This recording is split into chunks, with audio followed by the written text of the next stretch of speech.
La Roque-Gajac, cité labellisée plus beau village de France, apparaît comme une perle dans un écrin au cœur de l'Aquitaine. Situé à flanc de falaise et débordant de charme, le village a tout pour plaire. Baigné d'une douce lumière à l'aube comme au crépuscule, ses habitants ne manqueront pas de vous vanter les mérites et notamment le microclimat dont bénéficierait leur cité chérie. À côté de l'église, à mi-falaise et grâce à ce solarium naturel, s'épanouit un étonnant jardin exotique appelé le Petit Nice du Périgord.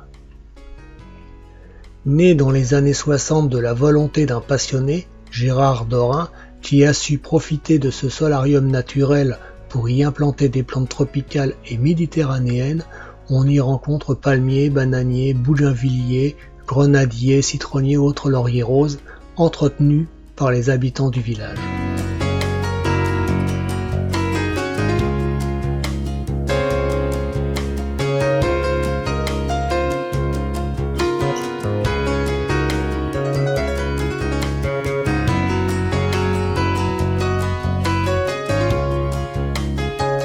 Les riches heures de la Roque-Gajac remontent au Moyen-Âge quand la ville imprenable devient le lieu de refuge des évêques de Sarlat.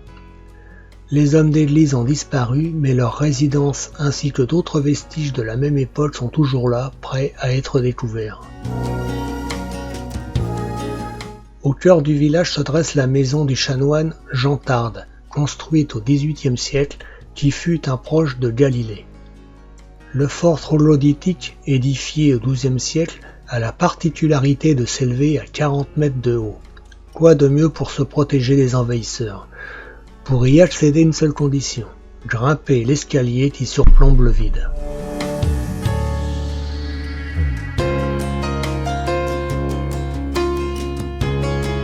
Situé à la frontière du village sur la commune de Vézac, s'élève une autre superbe construction, le château de la Malarterie. Inspiré de l'architecture locale du XVe siècle, il tient son nom du mot maladrie, une ancienne léproserie accolée au château.